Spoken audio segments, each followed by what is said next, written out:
My children said, "You were just a guest who overstayed." But I kicked them out. Last Thanksgiving, I stood in the kitchen for nearly 3 hours preparing dinner. But when the meal began, they sat around the table, poured wine, raised their glasses, and not one of them saved me a seat. No one called my name. No one looked my way. I stood there, beside the sink, watching my family eat and laugh, like I was some temporary help. Then I quietly walked back to my room. That night, I began to write, not in a diary, but a strategy. My name is Claudine Bennett, 74 years old, a widow living in Lexington, Kentucky. I used to be a school teacher, the kind who helped children write their very first words, and I used to believe that if you just loved hard enough, the world would be kind in return. But I was wrong. 3 years ago, I invited my daughter and her husband to move in with me, hoping only to hear laughter in the house again. But what I got instead were looks of quiet disdain, sweet words that meant nothing. Slowly they changed everything, where the furniture sat, even how they said my name. No shouting, no fights, just little by little, I was edged out. In the very home I had built, I stayed silent for a long time because I thought, well, I'm old, as long as my children are happy. But sometimes, the price of keeping peace is losing your very right to exist. I'm not telling this story to blame anyone. I'm telling it because maybe, somewhere out there, someone like me is quietly living in their own house and still feeling like a stranger. If you've ever been left out of a family meal, if you've had to rearrange the life that once belonged to you, if you've heard the door close and knew deep down you were no longer the one who truly lived there, then this story is for you. I didn't fight back with shouting. I didn't rise up with fists. I just did one thing.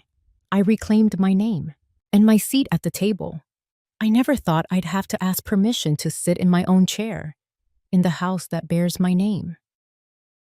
That morning, a soft mist hung over the sky in Lexington. Sunlight angled gently through the kitchen window, resting on the oak table I had polished by hand for 10 straight years. I stepped into the kitchen, wearing my worn-out house slippers, carrying an old blue leather journal and the fountain pen Leonard, my late husband, gave me on our 40th anniversary. The kitchen looked entirely different now. Naomi's vision, not mine. I reached for the coffee maker, planning to brew a cup of French roast like I always did. But before I could twist the lid off the tin, Kyle walked in. White shirt, gray striped tie, brown leather shoes so polished I could see my own faint reflection in them. "Mom," he said with a patronizing smile, the kind you'd use on a first grader. "I use this machine now for my morning espresso. You can stick with the old kettle. It's easier that way." I stood still. I had bought that coffee maker last year, with my own retirement savings.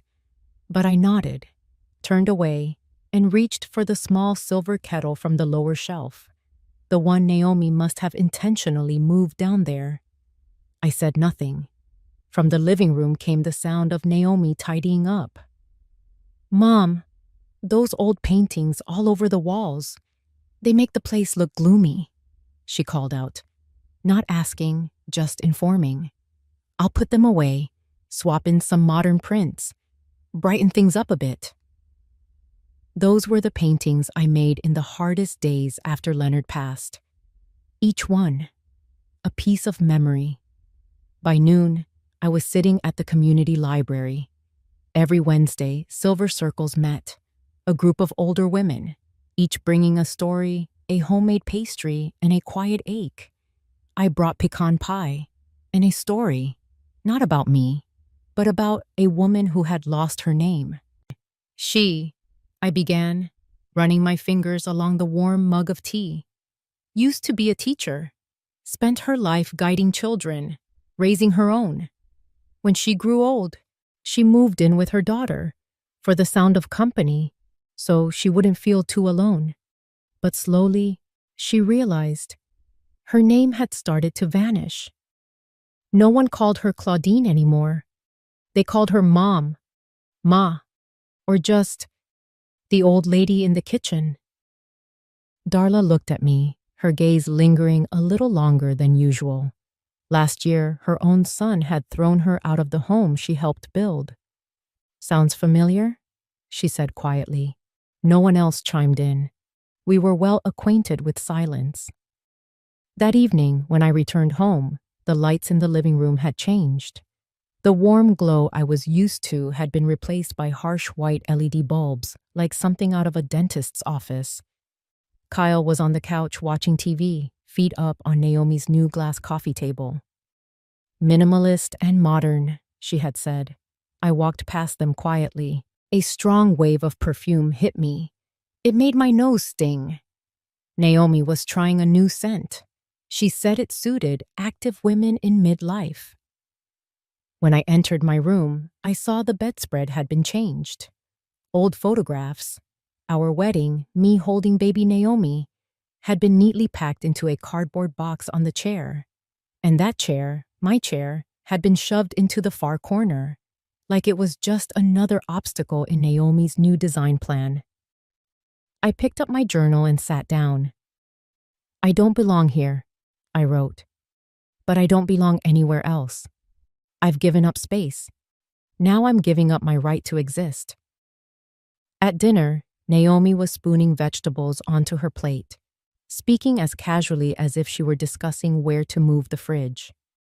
"Mom, we're thinking of renovating the attic, putting in new floors, curtains, some insulation. You could move up there. We want to turn your current room into a shared office space. Kyle needs a studio for his podcast, too." I set my fork down gently. The attic was where we kept old things. In the summer, I'd go up there, searching through Leonard's boxes, items I could never bring myself to throw away. The ceiling sloped low. In winter, the wind cut through like ice. Naomi promised to install a heater, but I knew they wouldn't give it much thought. They had other things to do. I looked at Naomi, then Kyle. They didn't look up. It was as if they were negotiating with someone who wasn't at the table. I remembered imagining a different kind of old age. An evening with laughter, grandchildren, the smell of baking wafting through the kitchen. But here I was, listening to them plan my move to the attic, as if I were a piece of furniture needing a more efficient spot. I didn't react, didn't get angry. I simply took another spoonful of mashed potatoes, swallowed slowly, and I nodded. Not in agreement, just the kind of nod you give when the evening news says something that has nothing to do with you. That night, I went up to my room, just like every other night. But instead of turning on the bedside lamp, I locked the door. For the first time since Leonard passed, I locked my door. The soft click echoed in my heart like a tiny, sharp cut. Not deep, but the beginning of something. I lay in bed. The light outside filtered through the curtains, enough to let me see the ceiling. I didn't think much, just lay there, listening. To the wind seeping through the doorframe, the hum of the dishwasher in the kitchen, Naomi's voice on the phone, laughing.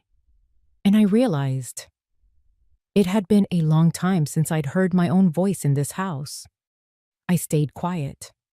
But that night, for the first time, I locked my door from the inside. That silence and the locked door was a small beginning, but it signaled something bigger. Then came the day they called Mother's Appreciation Dinner. But I was the one who cooked, who set the table, who cleaned, and who was left out. The Mother's Appreciation Dinner.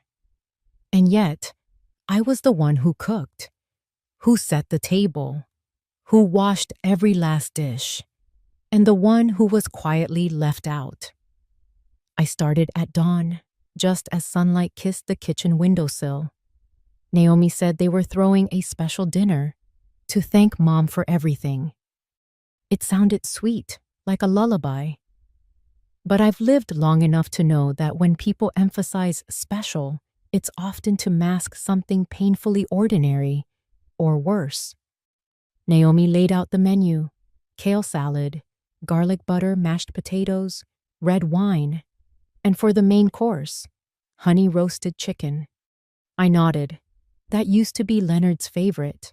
I can still remember the way he'd tease. If Claudine ever opened a restaurant, the chefs would be begging her for the recipe.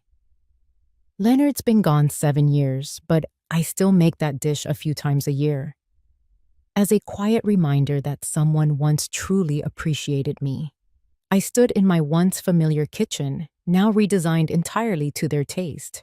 I cooked in silence, hands moving steadily, ears catching bits of Naomi's laughter on the phone, Kyle giving instructions to someone setting the table, and the kids pounding down the hallway like little thunderclouds.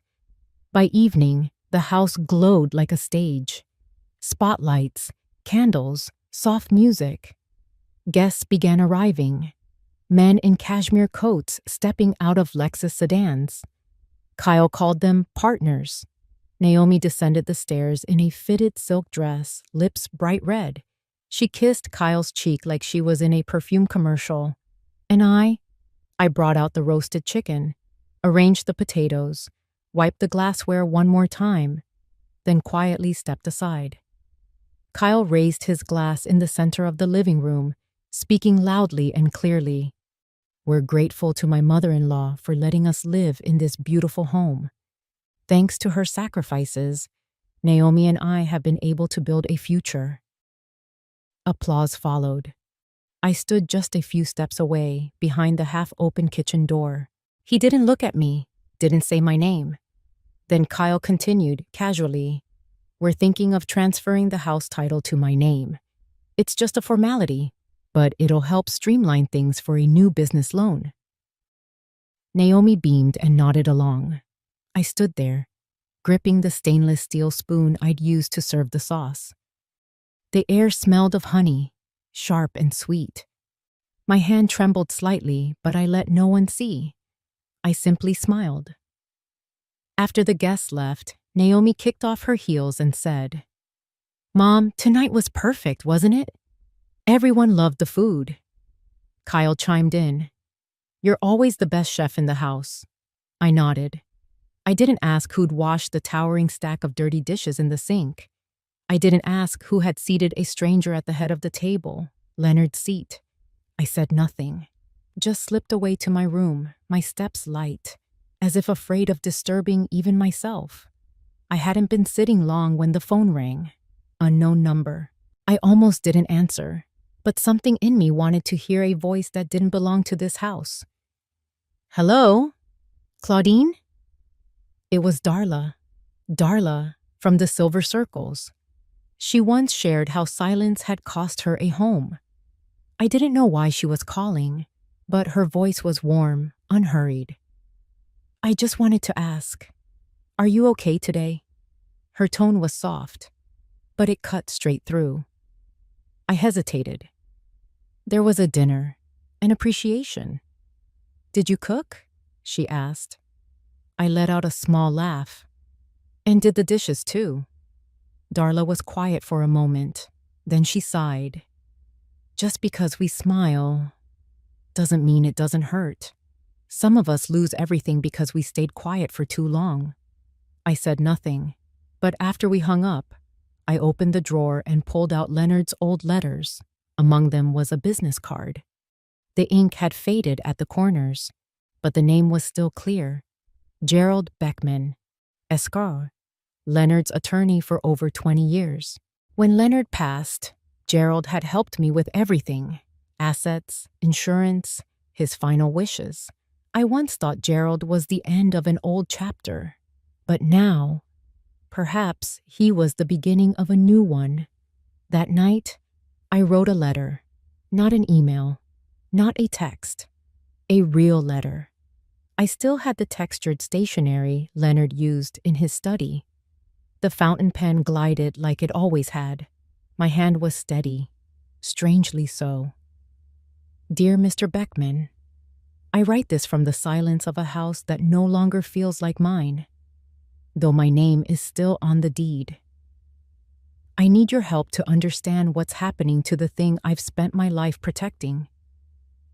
I didn't rant, just listed the facts. The dinner, Kyle's words, Naomi's silent agreement. I didn't cast blame, but I didn't soften it either. I ended with one simple line. I just want to know what they can do, and what I still can. I signed it, folded the letter, sealed the envelope. In the morning, I would walk to the post office on Ashland Avenue, the same one where I used to mail Christmas cards to former students. I didn't sleep that night. I sat by the window, watching the season's first snow drift down quietly. Lexington was getting colder. The trees out front were already bare. I couldn't help but think of Leonard. He used to say, "Claudine, you're not loud, but what you do echoes." I whispered to myself, if he were alive, he wouldn't let them erase me like some outdated relic. And if he believed I could stand up for myself, then maybe it was time I did too. The next morning, Naomi rushed about as usual. She blew a kiss to her daughter, checked her phone, then turned to me. "Mom, don't forget to pick up butter and toilet paper, okay?" "Oh, list's on the table." I nodded. Kyle came down next, shirt crisp, hair slicked back. He glanced at me, gauging. I offered a faint smile, the kind he'd never be able to read. "Dinner was amazing last night, Mom," he said. "We should do it more often. Oh, and I'll take care of the paperwork for the title transfer. No need for you to worry." I stood up, folded the napkins on the table, and spoke evenly. "That's fine, but I'll need copies of all the documents. And the mortgage contract you're planning to submit." Both Naomi and Kyle looked up. For a moment, the room froze. I walked to the door. Today, I'd walk. The wind hit my face, cold and sobering. I dropped the letter into the red mailbox. The click was soft, but to me, it sounded like something had just begun. By late afternoon, I was back home. Everyone else was out. I opened the closet and pulled out my favorite gray sweater, made tea, opened an old notebook, and began to write. Kyle calls it appreciation. Naomi calls it the future. But all I see is myself slowly being erased. I paused, then added one last line, just for me. But maybe I'm still sharp enough to protect the one thing they haven't taken yet. I closed the notebook and set it on the table, then picked up the phone. I dialed the community library, the one with silver circles. I wanted to know when Darla would be there again. I was ready to send a letter to someone I once thought I'd never need again, my husband's lawyer. And once that letter reached Gerald Beckman's hands, I knew there would be no turning back. Things grew tense. Naomi's sweet mask began to crack. And when I asked to keep my old chair, she said the words that cut deepest. "You're just a guest, Mom, and you've overstayed your welcome. You're just a guest, and you've overstayed." Naomi said that when I asked to keep my old chair. The olive green armchair sat quietly by the living room window. I had spent years in that chair, reading, sipping tea, watching Leonard mow the lawn. The backrest sagged slightly, shaped by my leaning into it every afternoon. Naomi wanted it gone. "It's too old, Mom. We're going for a Scandinavian look now, lower profile, more refined," she said, her hand already gripping the side as if ready to drag it out the door. I spoke gently. "I've been sitting in that chair since you were in high school, Naomi. It's part of this home." And then Naomi replied, without even looking at me, "You're just a guest, and you've overstayed." I didn't respond. I simply stepped back, but it felt like falling off the edge of the world. I looked at the chair one last time, then quietly went upstairs. That afternoon, Kyle sent me an email. The subject line read, "Notice regarding residential status." It took me nearly 10 minutes to read through. Not because it was long, but because each word weighed heavier than the last. He cited state laws, terms like independent household and legal ownership. One line was bolded. Your presence is no longer considered essential to the management of this property. I sat down, silent. I didn't reply. Instead, I reached for my journal. For the first time, I wrote in red ink. The pen scratched slightly, as if resisting the truth I was about to write. They are erasing me, piece by piece, but I still have my name. I still have my memory, and I still have my clarity. The next morning, I went to Maple and Muggs. I needed to leave the house. Lexington's first snow dusted the streets like powdered sugar. The cafe was tucked into a quiet corner of the old district, unchanged after all these years. Warm coffee lingered in the air, soft jazz playing in the background. I sat by the window, ordered an Earl Grey and a cinnamon bun. Jody, the curly-haired waitress, leaned in with a smile. "Would you like some milk, ma'am?" I nodded. There was something in her polite tone that softened me.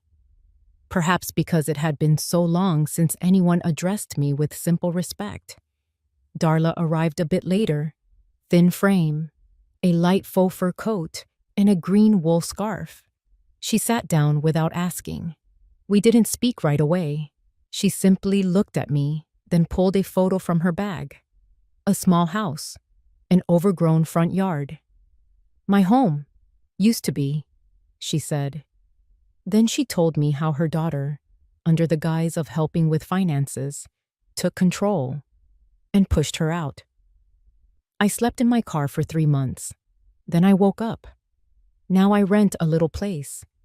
It's not much, but I'm not afraid anymore.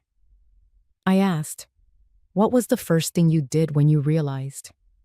She looked at me squarely. "Called a lawyer, stopped letting them speak for me." I nodded, eyes drifting to my now cold tea. My fingers brushed my wedding ring. When I returned home, the snow had thickened. On the windowsill, plastic pine garlands and holiday lights were already up. Kyle and Naomi had begun decorating for Thanksgiving and the holidays. But I felt cold, not from the weather, but from the growing emptiness inside. That evening, Naomi was organizing the storage room. She hauled out a box and dropped it onto the kitchen table. Inside were our wedding photo, some of Leonard's old books, and the sweater he used to wear. I stepped in, looking at the contents. Naomi didn't look up. "All this, you might want to consider taking it with you. We don't have much space left." I stood still. She spoke like she was sorting through old junk, as if I were a new tenant who'd overstayed their welcome. I picked up the wedding photo, wiped it gently with my sleeve. Leonard was smiling in the picture. I looked nervous and happy. For some reason, in that moment, I could almost hear his voice whisper in my ear. "You'll know when it's time to stand up, and when you do, stand firm." Kyle walked in. He saw me holding the photo, smiled politely. "Mom, I sent an email this morning. When you get a chance, could you look it over? There are some legal clauses about the property transfer I need your signature on." I asked Ed, "Have you spoken to your lawyer yet?" He dodged. "It's just paperwork, Mom. Nothing complicated. The sooner we transfer the title, the better. It'll avoid any red tape." I nodded, but inside, a decision had settled. Tomorrow morning, I would call Gerald, Leonard's lawyer, and ask him to reopen the file on this house's ownership. That night, as I folded the old table linens I kept since Leonard's days, Naomi came in, her face tense, arms crossed. "You're really keeping that chair?" Her voice sharp, high-pitched. I set the linens down. "That's my chair," she snapped. No more sugarcoating. You don't have any rights here anymore. You're just a guest, and you've overstayed." Silence fell. Thick, heavy. I didn't reply. I just looked at Naomi, my daughter, like I was seeing a stranger. Then I turned, walked upstairs, and sat at my vanity. My hand reached for my wedding ring. I twisted it gently. For all these years, I'd never taken it off. Not when Leonard died, not when my joints ached with age. But this time, I slipped it off, slow, deliberate. Not because I stopped loving him, but because I was about to fight alone. I placed the ring in a small velvet box, locked it in the drawer. Then I opened my journal, and with red ink, I wrote, "They think I'm a guest. Let's see what a guest who knows the law can do." I was ready. That letter I had sent. It wasn't just a plea for help. It was a quiet declaration of war. And then, on a quiet morning, came the knock. The mail carrier at the door, a sealed envelope in hand. Naomi opened it, and her face went pale. A mail carrier knocked at the door, delivered a sealed envelope. Naomi opened it, and her face went pale. I was sitting in my old armchair, now moved into my own room. Late morning light filtered through the curtains, casting a soft amber haze over the cover of the book I had yet to finish. The knocking stopped when Naomi answered the door. I couldn't make out the exact words, but her hurried footsteps into the kitchen carried a nervous rhythm. "Some letter from a law office," she muttered, tearing open the envelope. I didn't look. I didn't need to. I had asked Mr. Wilson, Leonard's old attorney, to send 2 separate letters, one for Naomi, one for Kyle, each stating clearly, "This home, according to the deed, tax documents, and will, is the sole legal property of Claudine Bennett. Any attempt to transfer, lease, or mortgage it without her written consent is null and void." Naomi read the first line, then the second. Her face drained, as if the cold had swept right through her spine. Her hand trembled. She held the letter like it might catch fire. I remained still, didn't speak. Let silence do its work. Then, a door slammed upstairs. Naomi hurried off, her footsteps scattered and uncertain. Not long after, Kyle returned. I couldn't hear everything they said in the living room, but some words rose above the rest. "You said the paperwork was done." "I thought she signed already." "You don't need her signature." "I thought..." "You thought? You thought?" Naomi's voice cracked sharp, rare for her. I stood in the hallway's shadow, didn't step out, didn't intervene, let them sink into the confusion they had created. That afternoon, I returned to Maple and Muggs. The cold outside stung sharply, snow falling in gentle flakes. Lexington always looked too peaceful for the storms that brewed inside people. I sat by the window, ordered cream of mushroom soup and chamomile tea. Outside the glass, people hurried by with turkeys and Thanksgiving decor in hand. Jody, the young server, brought over the tray with a warm smile. "For Ms. Bennett," she said. I looked up, nodded gently. Ms. Bennett. The sound of it straightened my back just a little. That night, I came home and quietly began my own work. I moved every meaningful object into my room. My mother's teacup, the first journal I ever kept at 19, a photo of Leonard. I changed the lock, hung back up one of my old paintings, a field in southern Kentucky. Naomi had once called it outdated, too rustic. But now it was my declaration. Kyle discovered the new lock when he tried to step into my room to talk. He knocked loudly. I didn't answer. I was at my desk, writing a letter to Darla by hand. I told her everything, not to complain, but to say, this isn't revenge. It's reclaiming what was mine to begin with. I knew she'd understand. A woman who lost her home to her own daughter, now living in a small third-floor apartment, but at peace. She knew what it meant to lose dignity and to fight to keep it. That night, Kyle sat alone at the dining table, pretending to work, but really waiting for something. Naomi moved quietly, avoiding eye contact. No one spoke of the letter until the next morning. I was making coffee when Kyle entered, holding a black ceramic mug, the one I bought on our last trip to Colorado with Leonard. I had kept it for myself. No one else used it. I saw it in his hand, said nothing, waited. "So you know the law?" His voice was low. I set the kettle down. "I know where I stand." He slammed the mug down. It shattered. Coffee splashed across the tile floor, porcelain shards glinting in the morning light. Naomi rushed down the stairs, then stopped halfway.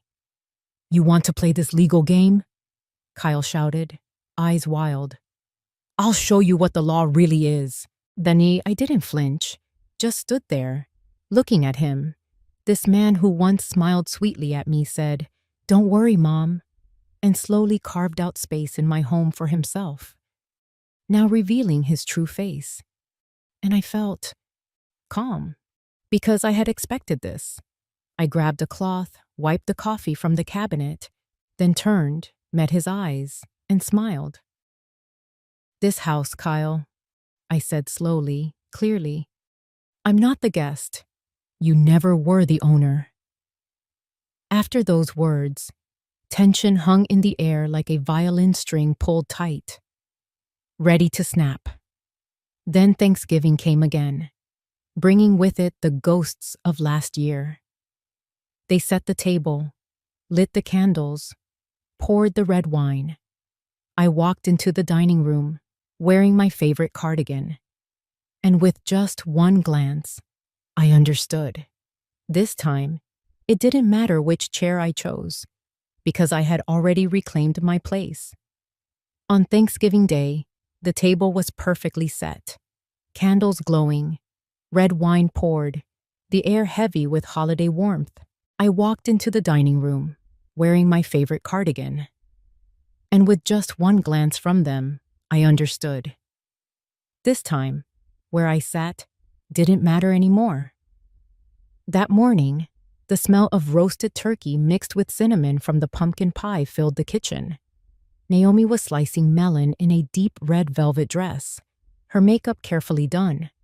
Kyle wasn't there. I heard his footsteps upstairs, the soft thuds of luggage being packed. No one asked if I needed help. No one mentioned the days before. Everything wore a thick coat of civility, but the cracks beneath were already showing. I stepped out of my room, wearing the teal wool coat Leonard gave me in the last year of his life.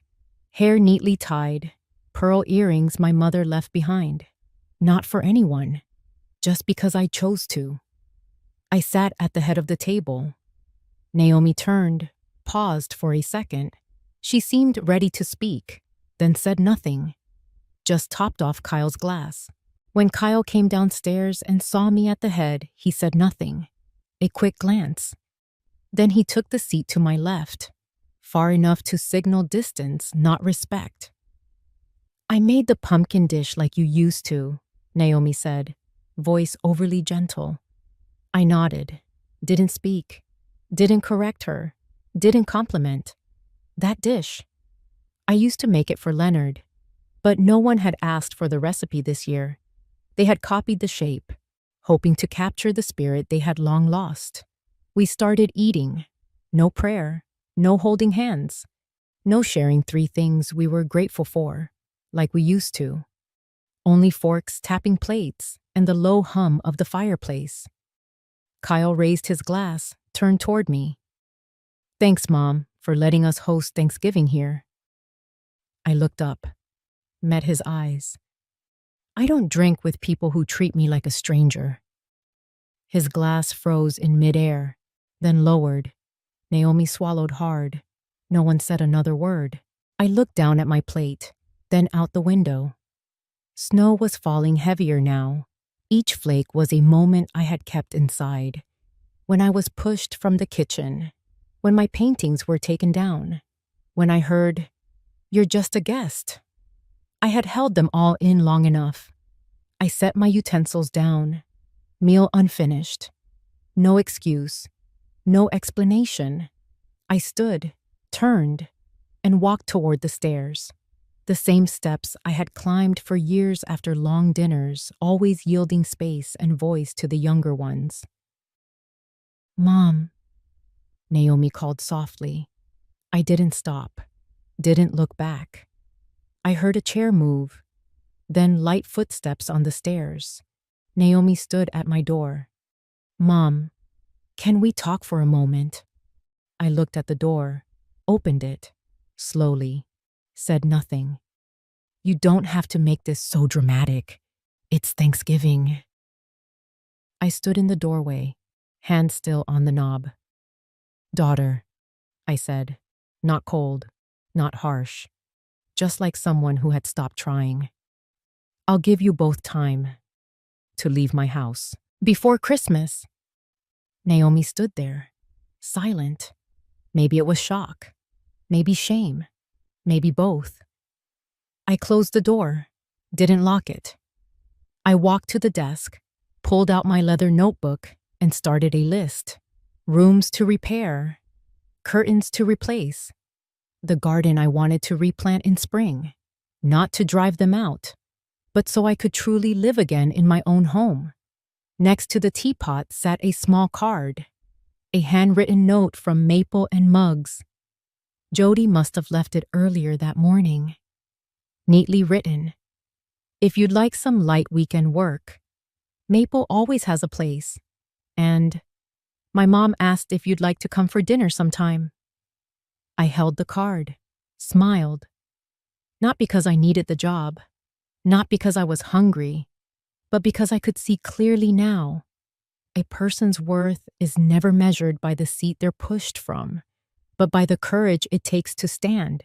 That smile wasn't just for the invitation. It was for the new life opening ahead. I had stood, and the result of that quiet resistance came on the morning of December 23rd, as snow fell thick outside the porch. I stood there, watching the now empty yard, silent as the calm after a storm. They had left. No note. No goodbye. On the morning of December 23rd, snow fell thick across the front porch. I stood watching the empty yard, as still as I was after a storm. They had left. No note. No goodbye. I had woken to the sound of wheels rolling over the stone path, a sound I used to hear often, back when my husband stepped out each morning to fetch the paper. But now, it sounded different, like an unspoken farewell. I pulled back the curtain. Kyle's black SUV was packed to the brim. Naomi stood beside it, wrapped in a puffer jacket, sunglasses hiding most of her face. Neither of them came inside. Neither waited for me to open the door. They left, without a word, without even a glance back. I didn't cry, only the soft crackle of the fireplace behind me and the chill of early winter leaking in through the doorframe. I wrapped my ash-colored wool scarf around my neck and walked down to the kitchen. It was quiet now, empty, no more juicers, no more blenders whirring in the morning. I stood before the wooden shelf, reached for the old silver kettle, the one tucked away in its box for years. I brewed a pot of tea, not to drink, but to prove. I still had the right to choose what I loved. My hand rested lightly on the cabinet edge. The wood still smelled faintly of polish. I looked around. The living room was clean, peaceful. Our wedding photo, mine and Edmund's, had been rehung, its frame freshly painted, resting quietly on the white wall. That afternoon, I walked to Maple and Muggs. The steps were blanketed in snow, but each step I took felt steadier than ever. The cafe was warmer than usual. Jody smiled and reached out to greet me. "Ms. Bennett, we've got a table for you today." "By the window?" I nodded. She led me to a small table where a red card was already waiting. This Christmas, there's always a seat for you. I sat down, watching people pass by outside, dark coats against white snow. In the corner, a group of teenagers were rearranging the bookshelves. Someone called out. The cafe manager, perhaps. Next season, we'll be hosting story time for children. Anyone interested in helping? Jody looked over, eyes twinkling like the little tree beside us. We hope you'll be the first to join. I returned home just as dusk settled. Snow still fell. Under the porch light, the tire marks from Kyle's SUV were now completely covered, as if they'd never been there at all. In my hand was a small parcel wrapped in brown paper, tied with a red ribbon. I placed it on the writing table, next to a handwritten letter I'd prepared the day before. Inside was a key, a duplicate of the front door, and a small note with just one line. Not everyone still has a place to return to. I didn't expect Naomi to respond, but I needed her to know. The decision had been made. That evening, I sat in the living room, the fireplace warm and steady. I turned on the small lamp beside my chair, opened the notebook Maple and Muggs had given me. Its cover read, "Be seen, be heard." The first page was blank, but my hands no longer trembled. I wrote, Claudine Bennett, Lexington, Kentucky. My 74th winter. I am no longer the one behind the stove, no longer the shadow behind the curtain. I stepped out, and I still have much to say. Beside me sat a new photo frame, a gift from Darla, sent by post. Inside was a message. Not everyone deserves to stay, even if they share your blood. I smiled, not from pride, but from understanding. Now I understood how Darla felt that day, sitting in the cafe, telling her story with dry eyes. I stood, walked to the window. Outside, the golden lights twinkled against the snow. A few neighbors were decorating a tree on their porch. I raised my hand to wave, and they waved back. No one asked where Naomi or Kyle were. I poured another cup of tea from the silver kettle. No one to fight for the coffee machine. No one to speak over my words. I held the only key to this house now. And for the first time in years, I knew exactly what I wanted to do with it.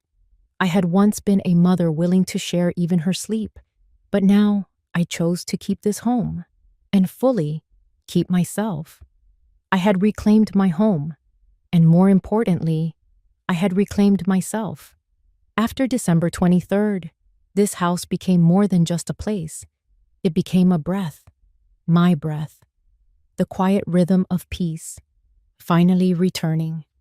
After December 23rd, the house seemed to breathe on its own again. No more slamming doors in the morning, no more hurried footsteps, urgent air, or the quiet pressure to step aside. In the very space that once was my home. The next morning, I made coffee using the old silver kettle, the one Kyle once said I should put away because it looked outdated. I didn't play music, didn't turn on the TV, just cracked open the kitchen window and let the cold wind in, carrying the scent of freshly fallen snow. Silence, but not loneliness. For the first time, I realized peace isn't about how many people are in a house. It's about whether you're allowed to be yourself in it. I began rearranging each small corner of the home. The living room felt brighter with my old painting hung back in place. I changed the curtains, repainted the chipped walls, planted rosemary by the kitchen window. My hands still trembled holding a hammer, but my heart was steadier than ever. I recorded every change in my notebook. No more red ink. I returned to blue, gentle, without defense. One Saturday morning, I walked to Maple and Muggs as usual. Jody, the brown-haired server who always called me Ms. Bennett, ran up to invite me to the cafe's Christmas party. They had saved me a seat. Because you've always been someone special here, she smiled. I sat down and received a card with an invitation. If you'd like to read stories to the children at the library this weekend, we'd love to have you. I smiled, thought for a moment, and nodded. To be needed, without having to beg, is its own kind of warmth. Darla called too. We decided to host a gathering at the library for older women who had once been silenced, once been pushed aside in their own families. Some came just to sit, some wept, and some stood up and shared their stories as if they were breathing for the first time in years. Looking back, I don't blame Naomi anymore. I once did. I once hurt. But I came to understand. Silence, when stretched too long, becomes a kind of consent. I taught my daughter love through endurance, taught her that silence was sacrifice, but never showed her that even sacrifice must have limits.